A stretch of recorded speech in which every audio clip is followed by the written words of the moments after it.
If you're ever looking for a SpongeBob episode that can boost your self-esteem when it comes to relationships, then look no further than the episode Krusty Love.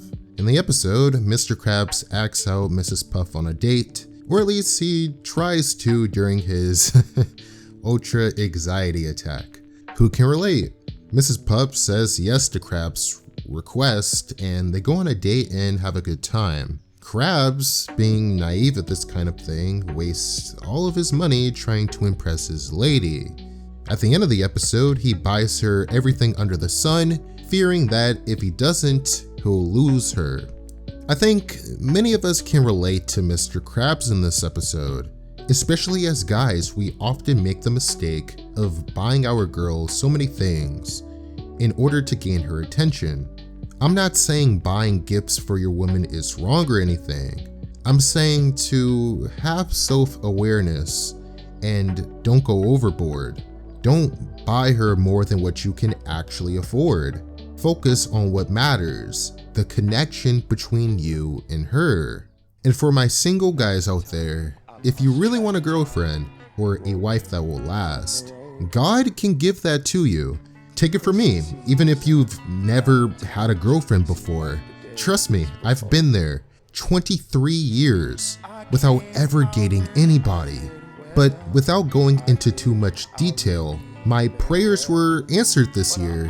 In a way, this video is my testimony. Of course, nothing is easy, and sacrifices do have to be made, like taking sexual purity seriously. But make sure to spend more of your time serving God and His purpose for your life. Not to get your prayer answered, but because it's genuinely a smart thing to do.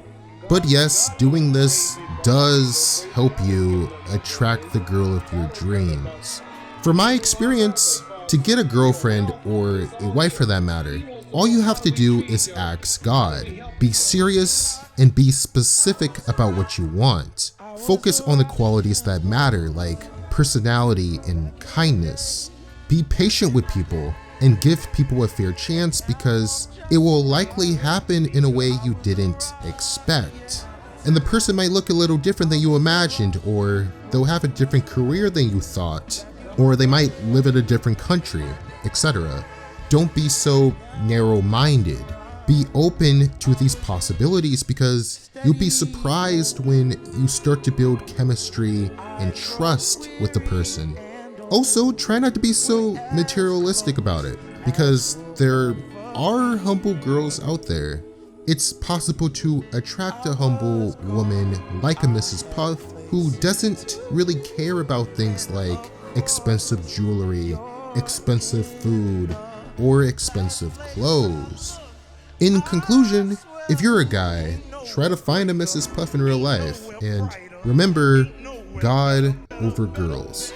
Good luck. Ain't no one prettier, ain't no one wiser, ain't no one better. And I'm still standing here.